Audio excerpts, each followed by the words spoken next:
Okay, now we're onto something. Now we've gotten to a place where actually every human being has a role to play. By learning more, by acting in the collective benefit of not only human beings, but of all life. In this ClimateGenn episode, I speak with ecologist and founder of the ecosystem restoration communities, John D Liu.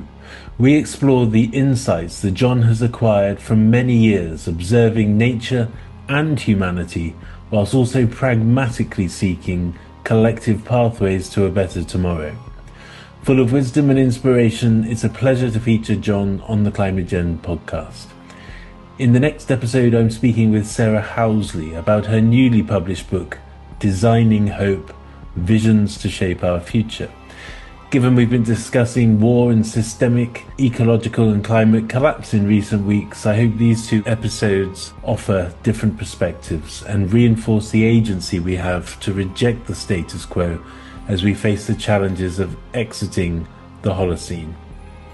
Over the next 2 weeks, I'll be away in Greenland exploring the southern end of this vast, consequential island, guided by Professor Jason Box, whom I'll be recording discussions and be posting segments of these to the members area of YouTube and Patreon, connection permitting.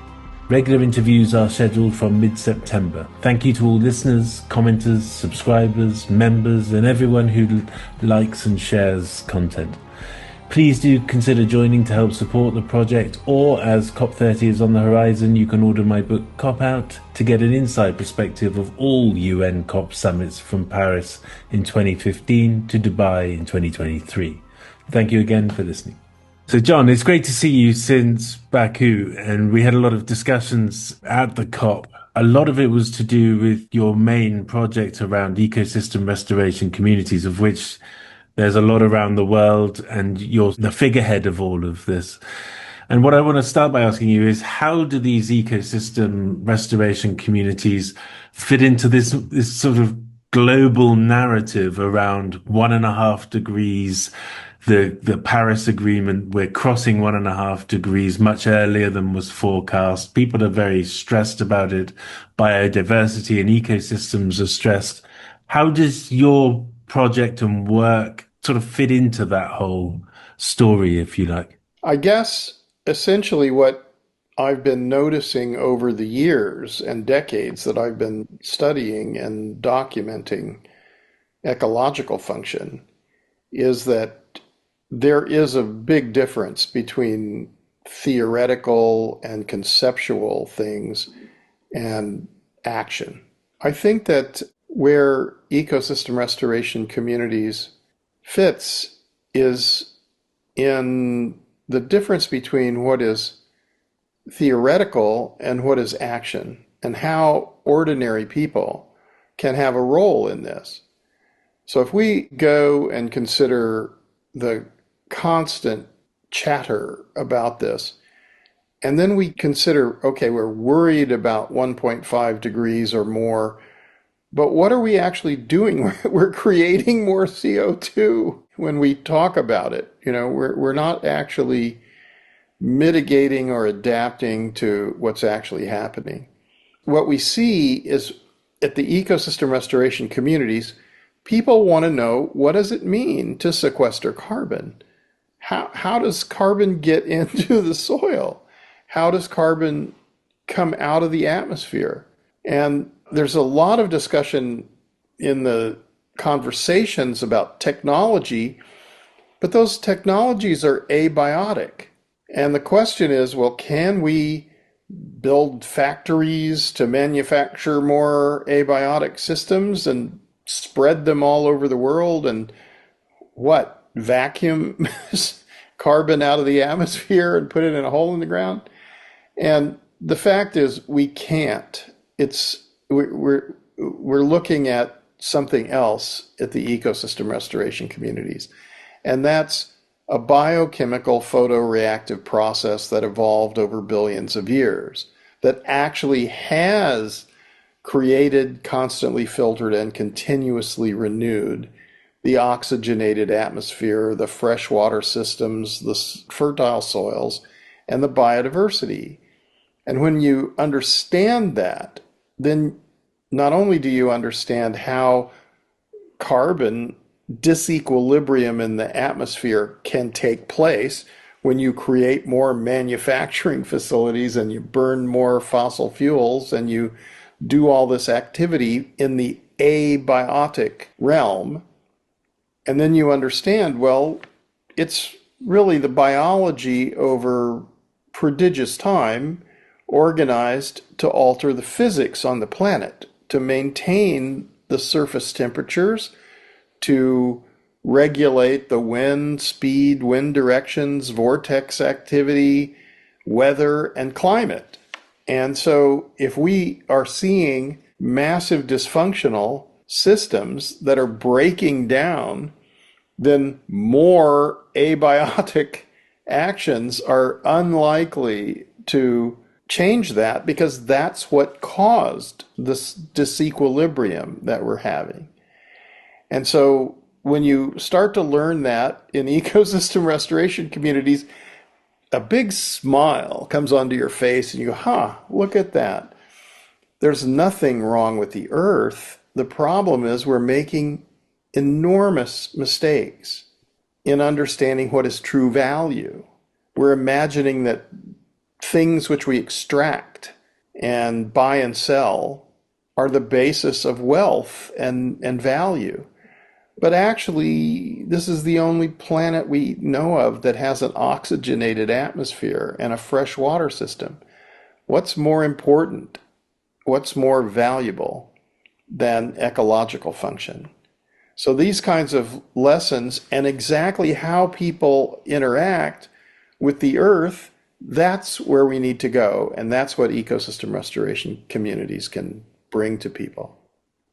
You're right. When you see these things in action, it's very hard to unsee it because it's almost like something's sort of revealed about the way soils work and the way the sort of the world is made. Why do you think governments, and you take the UK government, for example, is investing sort of tens of millions plus into the technology side of vacuuming the carbon out of the atmosphere and not trying to expand these kinds of sort of regenerative approaches, if you like? I think that essentially we are into some very, very large concepts. For instance, infinity or eternity or billions of years, the universe. And then we try to bring it down to something that we can control. Like, I'm going to go to the grocery store today, or I'm going to take my child to school, or I'm going to exercise or play, or I'm going to work. And this brings us down into a kind of manageable human-esque thing. It's comfortable because, oh, I know my alarm clock went off, my car is waiting for me, I'm going there, and look, there's food and there's stuff to do. Now, that's the norm. That's what we've come to believe in. And if we get real philosophical, then we kind of see things slightly differently. And we go, oh, we were born on the earth and we're alive for a short while. And then we die. And we are excited by falling in love. We're excited by holding hands and staring into the romantic beauty of the ocean or the sunset or something. And we're programmed to procreate, to go forth and multiply. And we grow old and we die.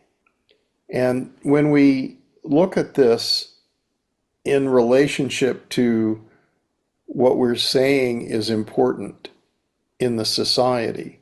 The traders on Wall Street screaming, buy, sell, the the cars, go look at this at the motorways or the autobahn or the highways, the interstate highways.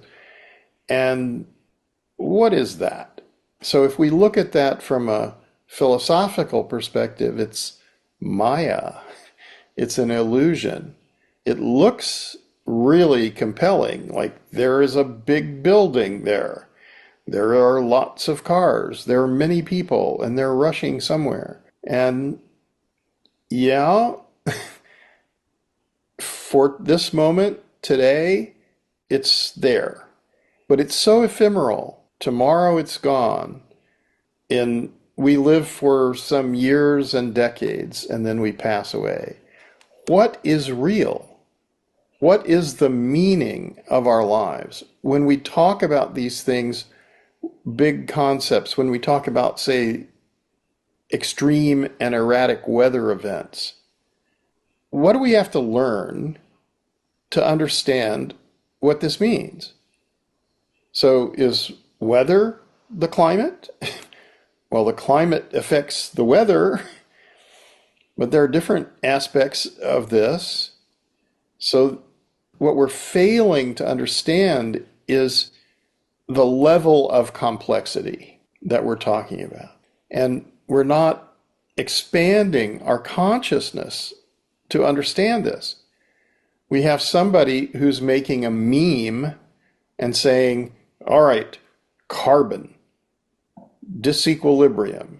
The carbon was in the atmosphere, but over evolutionary time, it was absorbed by the living beings, and it was turned into carbon that was held in the earth. And now, by releasing lots of carbon, not just through carbon dioxide, but all kinds of greenhouse gases, we've created a disequilibrium. What are we going to do about it? So now we're saying, well, oh, these people are politicians. They're in charge. These people are technologists. They're the scientists and the engineers. They're in charge of this. They have to solve this. Well, you have to analyze, is the problem a biotic problem or an abiotic problem? So if the problem is that over evolutionary time, biology, symbiotic living systems co-evolved to alter the physics of the planet. And that's how we have the only planet that has an oxygenated atmosphere and a fresh water system and fertile soils and amazing biodiversity. And now we say we have to solve this problem because through our few thousand years of history, we've altered the physics now by making all the machines, by using all the energy, by not listening to the earliest scientists who warned that, well, by the way, if we massively alter the Earth systems, the life support systems on the planet, then we're going to have consequences. There will be consequences. And if we go to the ancient places where civilizations began and the cradles of civilization, as I did in the Lus Plateau or in Central and Northern Africa, the Middle East and the Mediterranean region, or Central Asia, or all over the world, if you go anywhere in the world where humans began to take down the forests, alter the vast plains and steppes and savannas, alter the river systems, alter the coastlines. Well, what do you see? You see giant deserts. You see massive eutrophication of the hydrological cycle. You see die-off of aquatic life, die-off of birds, die-off of insects. Machines are not going to change that. More machines, more abiotic thinking, more policy, more money, more talk is not going to change that. What's going to change that is a deep understanding of the relationships between living systems, including human beings, and the biological systems we depend on for life. Because we're breathing air, we're drinking water, we're eating food which comes from fertile soils, which means that there's other mechanisms which are making mineral nutrients bioavailable to plants, and from plants to animals and to including humans. So, and it's sequestering the carbon and holding it in the soils. So these kinds of concepts have got to be understood. And then we come to the question, is that valuable or not? So we're saying that the corn and the soybeans and the trees that are cut down, we buy and sell them. So when they're dead and we can eat them and we can take them, we take the minerals out, we take the whatever, we're consuming the earth.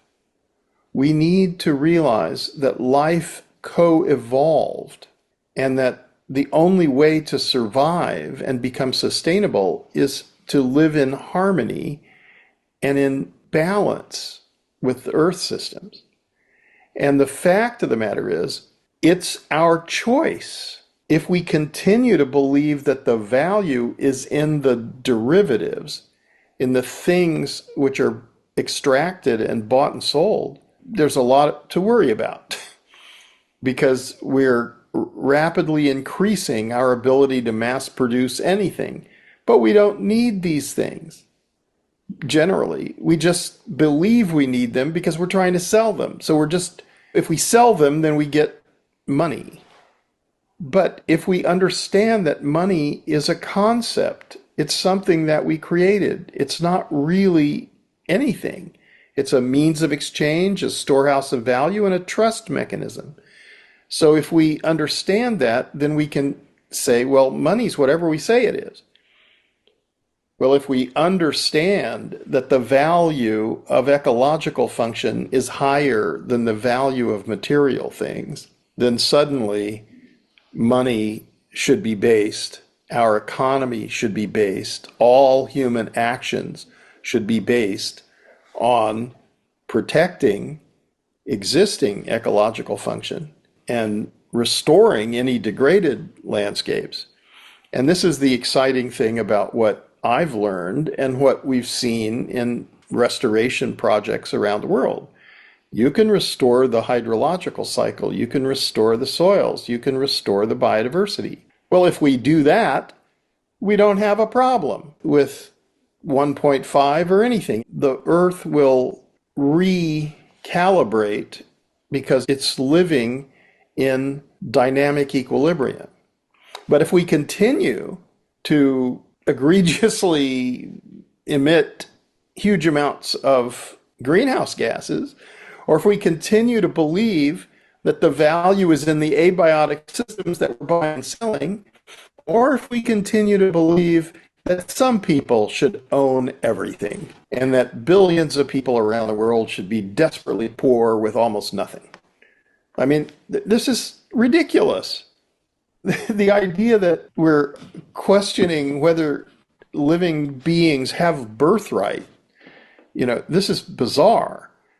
Because if you're born on the earth, you're a representation of all life since the beginning of time. It can't be any other way. So who among us is greater than God, who can say, yeah, these ones we don't care about, let's just kill them or let them die in the street, or, they have nothing. That's ridiculous. When we've spoken before, we've talked about this idea of it's almost like a societal memory that goes back to indigenous peoples, to much earlier parts of civilization. You're in China, and China has this incredibly long history. And I'm from the UK; it has a long history too. Today, we have science talking about tipping points. We're talking about thresholds upon which the earth does change. And you've been just there in what you were saying. You were talking about if we can realize the true value of biological function, then we can start to change course, if you like. Now, it doesn't look like we're doing that at the structural level, at the political level. And we are heading towards COP30, which is in Belém, which is the entrance to the Amazon and so on. And at the same time, there's journalists I've spoken to who are breaking stories about the incredible level of extraction from the Amazon, from the highway being built into it, and the fact that the Amazon rainforest itself is kind of at this knife edge threshold point where it could really start to collapse at speed. How do you see where we are now, these thresholds between doing the right thing, getting people on board, growing ecosystem restoration as a sort of a much more mainstream culture? Where do you see that? If you stare into the abyss, then I think you should expect to be terrified. Lay down and look up. Go to the eastern steppe of Mongolia in the summer. Lie down in the steppe and look at the endless sky above you, the stars stretching infinitely into the universe. And, consider, what does this mean? And it doesn't mean that the third quarter earnings of a corporation, which will eventually disappear and no one will remember, is the end all and be all. We will disappear, and we'll either disappear because we're too ignorant to understand the meaning of life, or we will disappear because we pass on and the next generations of life come and replace us. Well, I think it's a better idea to have a good time while we're here and do our best to understand what it means to be alive and what our responsibility is when we learn something. So if you have no understanding of what regulates the climate, then I would say you're probably not going to be able to really help to change the situation. And arguing about it from because you believe something which is untrue is not really very helpful. That's probably a good time to study. If you dig around in the ground, you're going to find like, oh, look at all these worms in a beautiful place that has very high organic material, and it's being processed by insects and worms, and there's going to be huge amounts of, I was just looking in our garden, and the worm castings, because of the relatively high rainfall levels, are just enormous. They're piling up everywhere, and I'm just thinking, oh, look at that.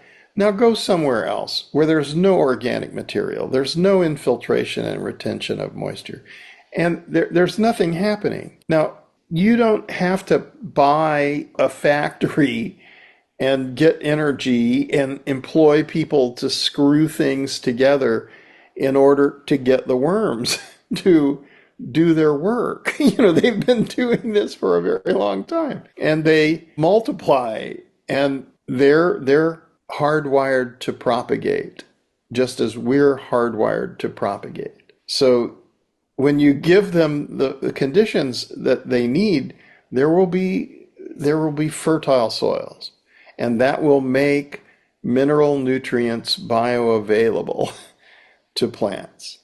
And when that happens, the plants will cover everything, as they did, starting from nothing, from zero, from cell division, to totally colonizing the entire planet. Well, maybe we ought to think about that as opposed to like how many gigafactories we can make.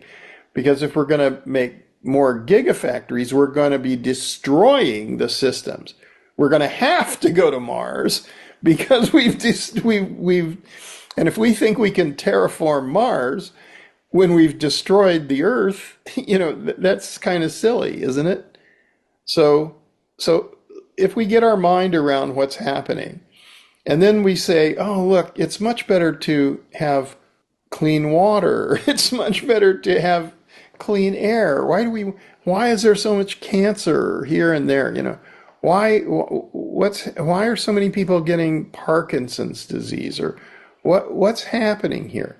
So as we start to understand these things, then we have to live in another way. So let's get up and have pancakes in the morning and let's have an easy lifestyle because we don't need a lot of the things that are being produced. We don't need plastic in huge amounts. We don't need vast amounts of everything. We need to be conscious that everyone is well and happy. And if we make this happen, because we can produce any number of anything, but we don't need it, so let's just produce exactly as much as we need. Let's produce at the level of need as opposed to produce at the level of possibility, because we can just spit out as much junk and we can have plastic gewgaws burying us. We don't need that. And that's what we have now. So let's stop Okay. that. Go the Okay. other way.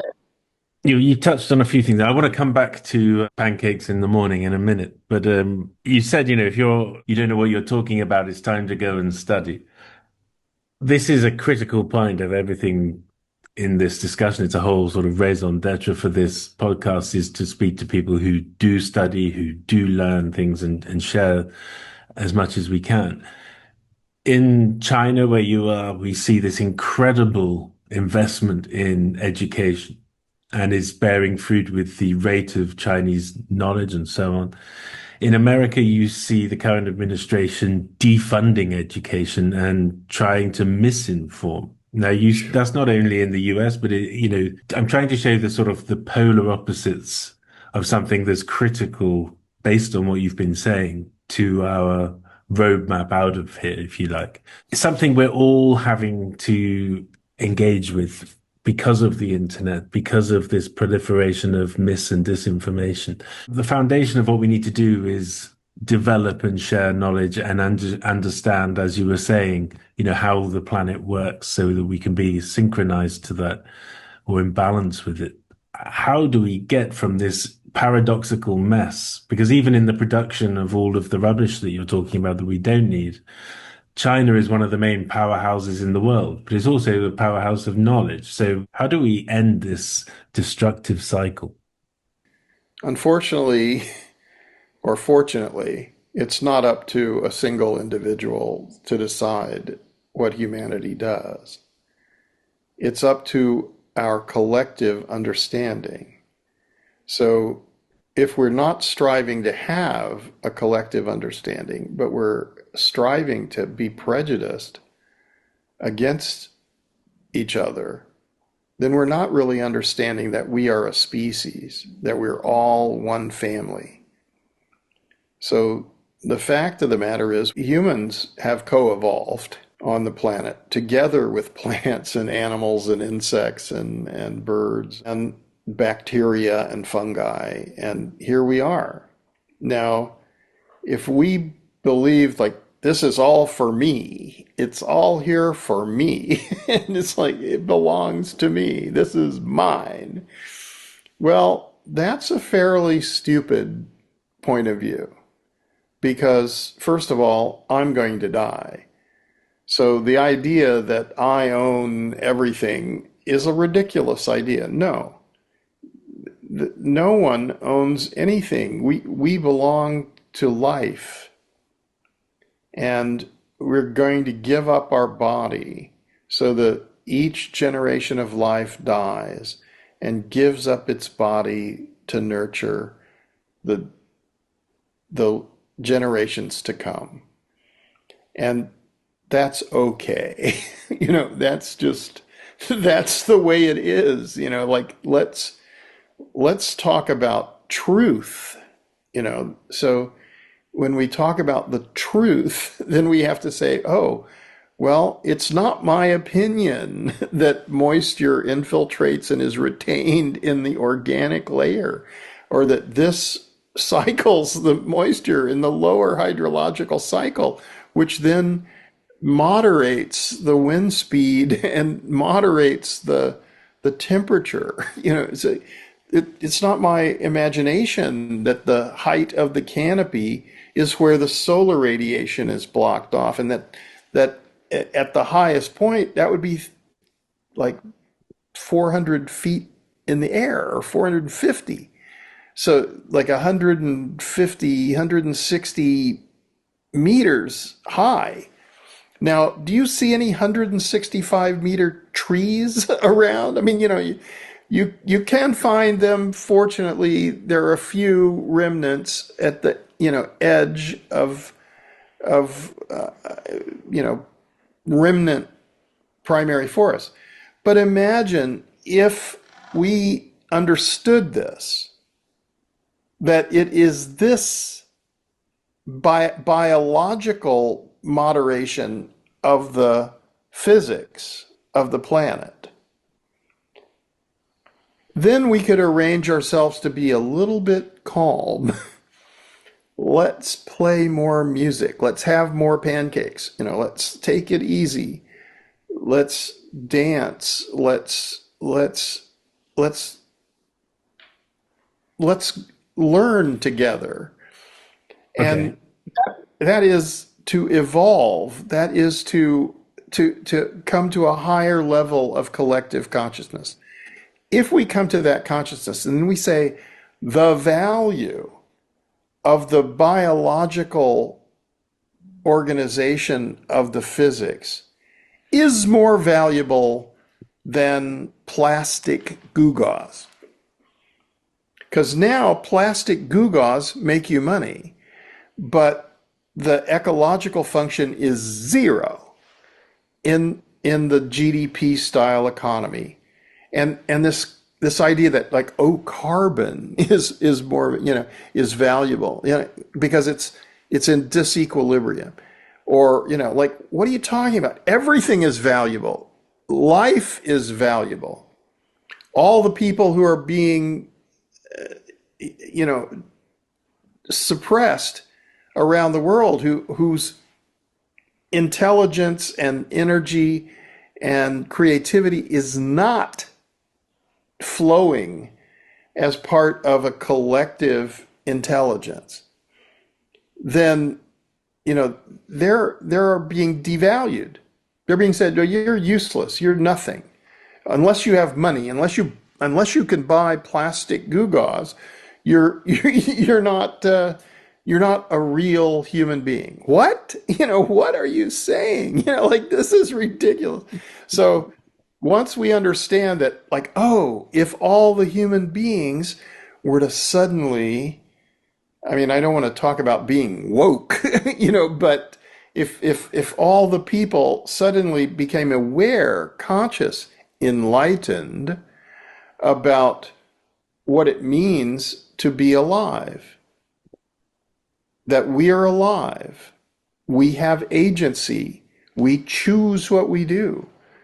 And, so I've chosen to study ecology. As soon as I saw the mass degradation of the cradle of the ancient civilization here in China, and then I saw, like, oh my goodness, you can actually change that.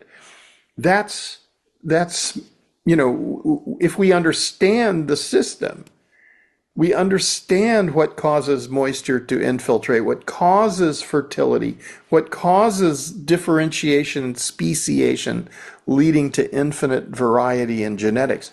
Suddenly, we are stewards of the earth. Now we're not rapists. We're not just like, cut it down, consume it, sell it. It's nothing.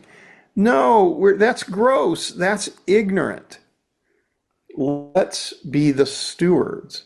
Let's care for the living systems. Let's express love and gratitude and gratefulness for the abundance on the earth.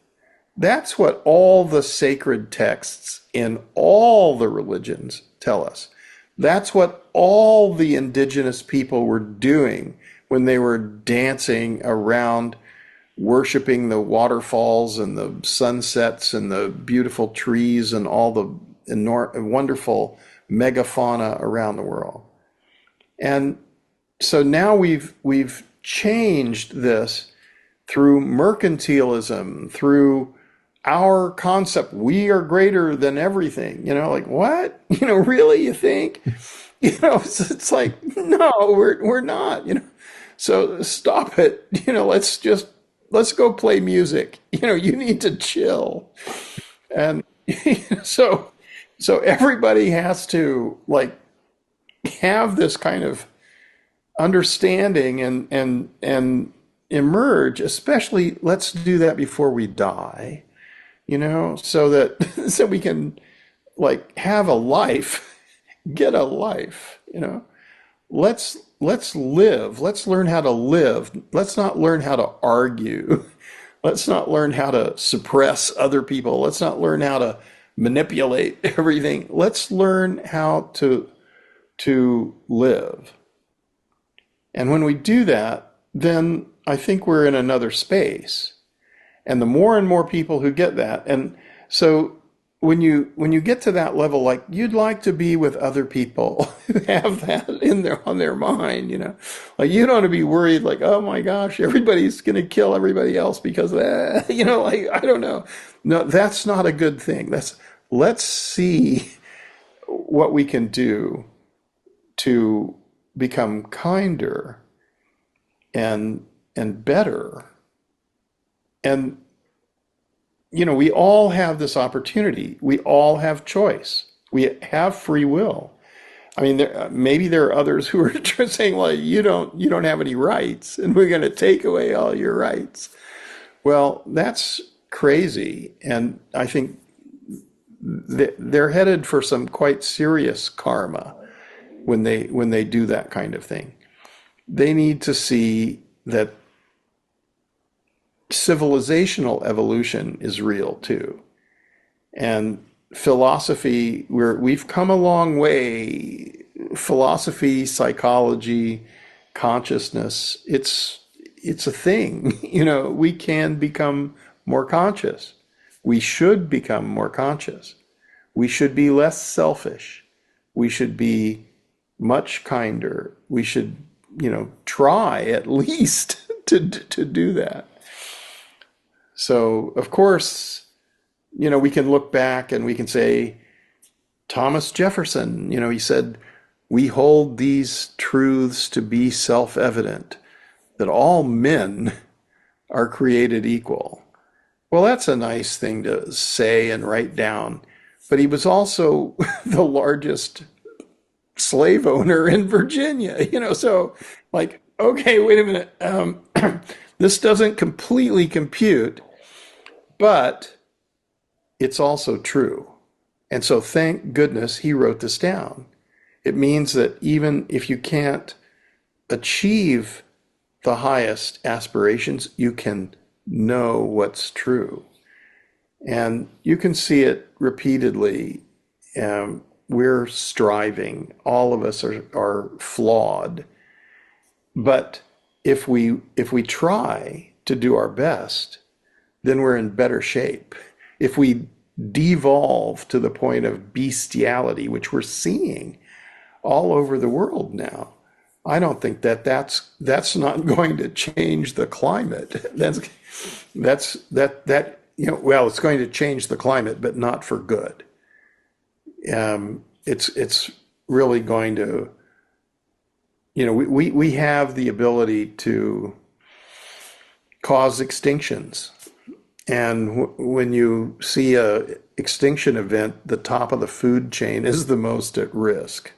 Well, that's us. So calm down, go play music, eat really nutritious food, and be Okay. kind to one another. You've mentioned agency, choices, collectives, pancakes, and communities. Can we talk a little bit about the work being undertaken by the ecosystem restoration communities and what sort of progress you're making in terms of where you are today? We've now seen, so there, I think there are 86 approximately that have been registered as part of this movement. But there are probably hundreds and thousands of permaculture, eco villages, biodynamic farms. There's people and communities all over the world who are doing this. At the highest level, you can see, okay, it's possible to grow soils, and it's possible to make beautiful organic soils, and they're nutrient rich. The fungal and bacterial communities are what process the minerals from rocks or from the lithosphere and bring it into the pedosphere, which is this living layer where the soils are. So the soil is not rock, it's not subsoil. It's a blending of the mineral nutrients that are basically processed by the bacterial and fungal communities and made bioavailable to plants.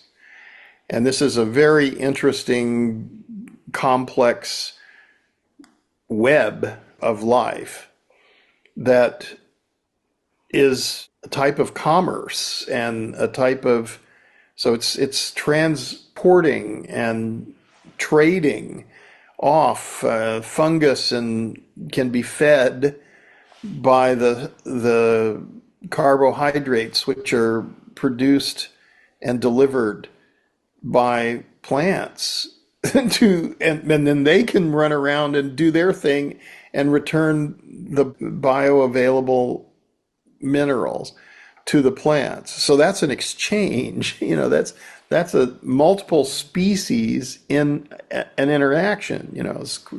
And it's a complex symbiotic relationship. So when we start to think about this concept of symbiosis, then we're really getting close to what actually is happening. So we're all in symbiotic relationship with one another and with Earth systems. So when we kind of grasp a little bit this concept, we can just keep playing with it and learn like, oh, where are the connectivities? When you really see that, you realize we're not even a single species. We're symbionts. We we're in we actually house, we are the housing for other organisms which we depend on. And if we don't have them, we can't survive. We are dead without them because they help us to digest our food and they maintain the regulation of our different hormonal secretions, which provide us with immunity and with vigor, with energy. So, I mean, once we understand some of these things, I mean, it's probably too complex to understand everything, I would say. So you get to a situation where it's like, okay, I'm okay that I have learned a little bit about this, and it's enough to sort of understand a little bit about what's happening, but obviously there's infinity, and I'm unlikely to, grasp everything. But okay, I got this far. So I think that's where we need to look at in terms of historical analysis of where humanity is. So with soils, we can grow soils. With water, we can also deal with the water. So the water now is extremely polluted. We're in a process in some of the camps to create living water gardens, to use natural systems basically what we're talking about here is transformational change. So probably to go back to the earlier discussion and say, what do we need? We need transformational change. Everything we're doing in terms of the climate and in terms of the materialistic economy is not helping. So we're going in the wrong direction. We're going fast in the wrong direction. We need transformational change. And that's what we saw in China was transformational change. What do you take from that you think is applicable to the ecosystem restoration projects? Is there anything in that approach, the idea of change, the idea of Well, most definitely rapid prototyping. Each of the ecosystem restoration communities is a living laboratory.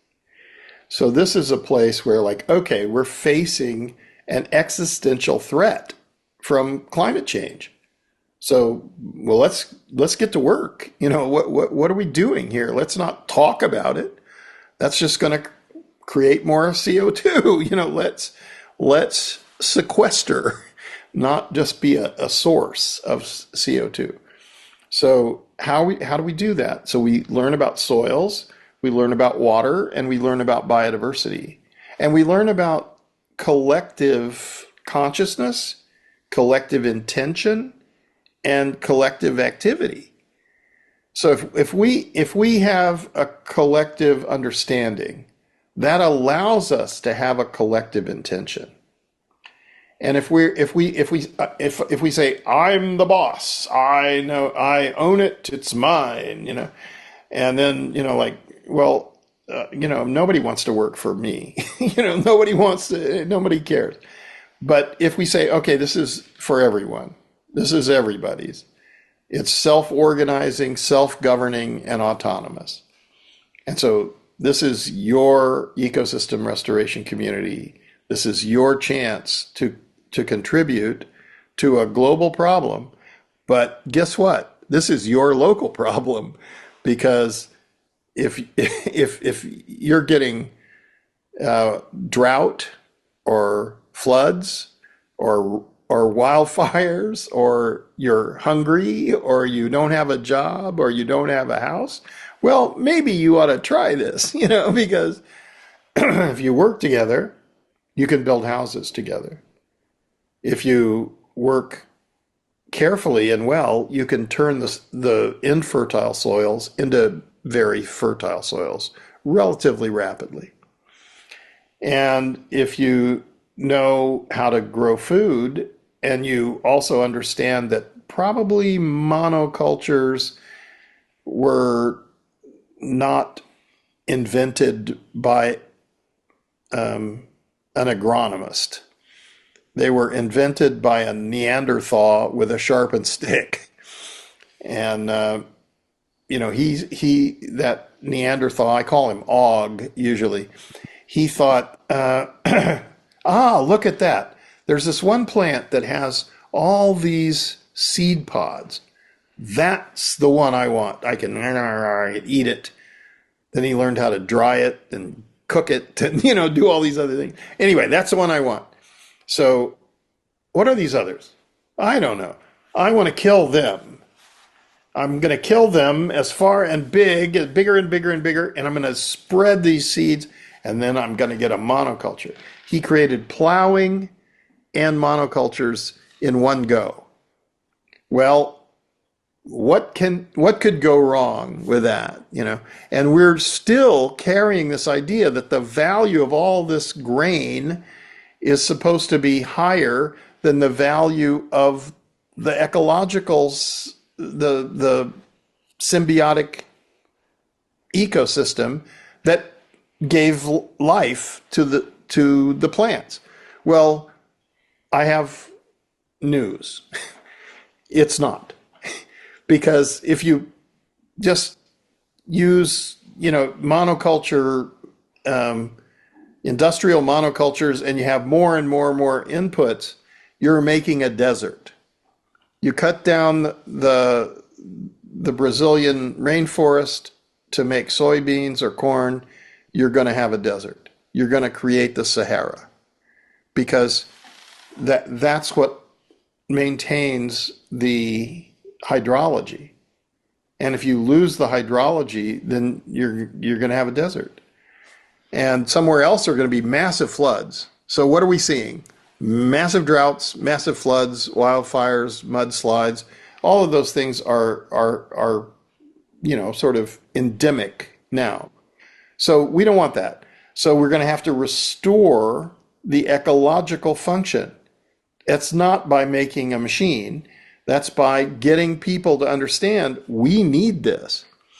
And how do you understand that? The community comes together and says, well, if we don't understand that, let's study it together. Let's study it collectively. If we study it collectively, then basically if you know more, then you're the teacher. If you know less, you're a student. And eventually everybody gets the same level, and new people come in and learn more, and everybody learns more, and everybody learns together, and then that allows you to have a collective intention. And then you say, oh, look, our stream is polluted. Our lake is polluted. Our ocean is polluted. What can we do? Well, you can do a lot. Once you understand this, then you have to have a plan. What are you going to do about it? Well, let's work together. Let's do this.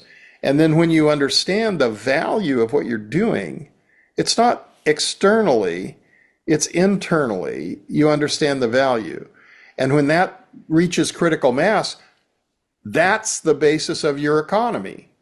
Then you suddenly realize, oh, it wasn't those products, it wasn't the derivatives. It was the function. And now let's make our money come from the function. Let's pay everybody to do this work, because this is more valuable than making plastic gewgaws and buying and selling them. Okay, now we're onto something. Now we've gotten to a place where actually every human being has a role to play. By learning more, by acting in the collective benefit of not only human beings, but of all life. So how do you strategize to make that scalable in a sense? Because there's a lot of people, especially in today's environment, today's sort of social environment, where the idea of living with nature or being closer to nature is very attractive, but it also feels a bit ideological. How does it become realistic and scalable to include more people? I think music and pancakes and theater. And so right now in Britain, we're working on a place which is we're theorizing. We have already got a pub in place. We're thinking about other types of restaurants, but we're also thinking about food not as a commodity, but as a right. So we're planning and building out facilities to store food for the wider community, to process foods, and also we're looking at the concept of perennial polycultures instead of annual monocultures. So if we shift to perennial polycultures, then we have to harvest in a different way. We basically have to harvest every day, something will come ripe. And so you just take a walk in the woods and you get everything that is edible, unless you leave some for the animals and the birds and insects and so on. But you bring back what you have, and then you have to look at it and you go like, what do I have today? And you're gonna I have fruit, I have nuts, I have vegetables, I have leaves, and they're all edible. And so, and then so you can do annuals, in the edges or something, if you things that you want, but you better not have it be dysfunctional. So when you do that, then we can also have collectively the ability to process things. Imagine you have fruit and nuts. and then you have honey, and you have, this kind of stuff. So, what is the best protein bar you've ever had? Imagine that you gather all the fruits and the nuts and you dry them, you dehydrate them, and then you make them into with honey and grains, and you have oats and you have and nuts and things, and you make it into protein bars. These are going to be delicious. And if you go to the organic grocery or something, or you go to any grocery, it's going to cost you three pounds or 5 pounds, who knows, to get one. But we can make them for much less. We can make them because we go out, and we can also have a cooperative that is purchasing things that we can't grow and bringing them in at wholesale prices. And then the co-op can store it, and then it can help feed the community when there's hunger. So and we can invite those people who are hungry to become healthy, and we can invite them to go harvest in the perennial polyculture and help with this, and be part of it. And we can also have music and theater, and they can have music and theater, and everybody can have a good time. So we can build houses for each other. We can work together on the legal structures of, for instance, community land trusts. So these are not real estate deals that you can flip, and you're going to build a McMansion to sell to the richest purchaser. You're building a community for your children to grow up in, where everybody is caring for everybody else. And it's not a Wild West place where murders and things are going on. It's a kind place where everybody's having going to the theater and going to the music camp and swimming in the clean waters. And it's a different thing. That's not up to me, and that's not up to individuals. It's up to communities coming together and having a shared understanding, a shared intention, and shared action.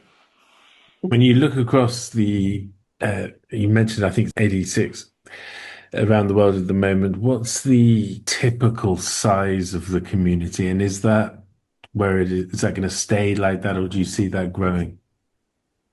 I don't think there are any typical sizes. They're all different. There's you see some that are incredibly active. Lately, I've been dealing with in Borneo in Sarawak, a Malaysian group. They're very active, and there's a group forming in Nepal, and it's Bhutan, Nepal, and also India and China. So I mean, it has influences from the region, really. And I think that could be enormous.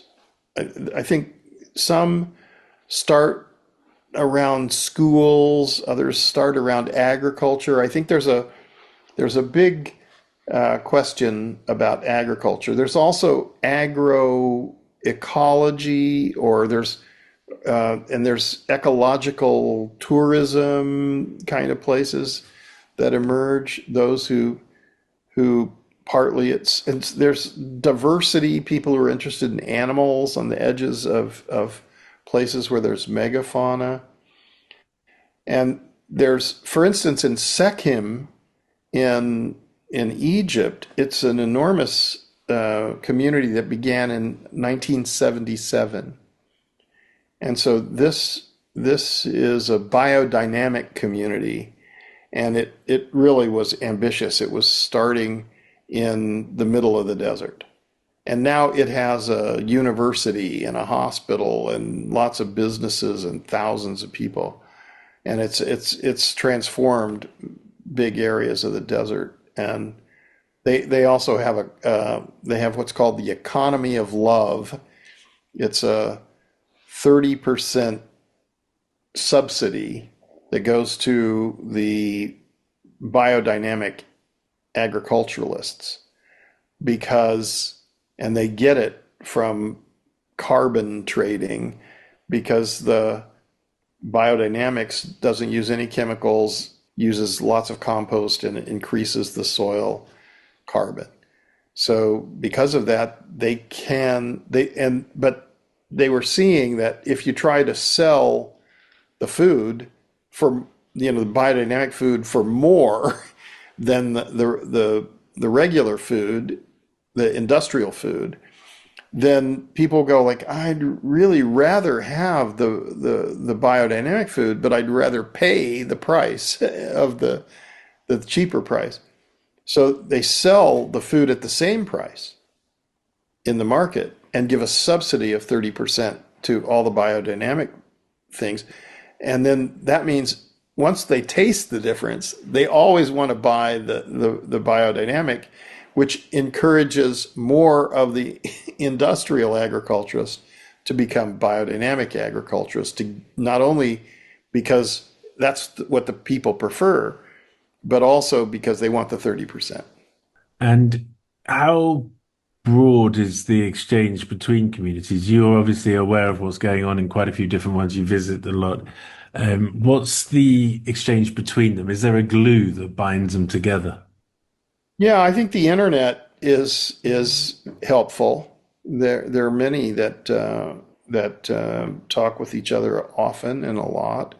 There's courses that have been created. We're actually working on new coursework, and several of the communities in Europe have been working on making a course. I think it's freely available, so you can look it up. There's a camp in Ireland and one in France and one in Italy, and these three teamed up together, and they got a grant from the European Union to like kind of like an introduction or how to start an ecosystem restoration community and what it means to have an ecosystem restoration community. So that you can find and get now if you're looking at that, and you you might look and see if there's a community near you or somewhere that you're interested in. They're in Brazil. They're in they're both in near Rio and near Sao Paulo and into the Amazon. They're in Mexico. They're in the United States.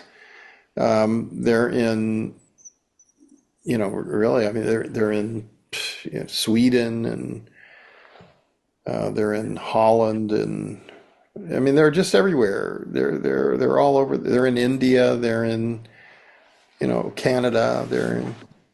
What if you want this to thrive and continue to grow, etc.? What are the critical next steps that you're really focused on at the moment as you look forward? I think what we're seeing is that the ecosystem restoration communities are like the anecdote to despair. So if you just look at what's going on, the metrics of like, okay, it's terrible. We're all, things are falling apart.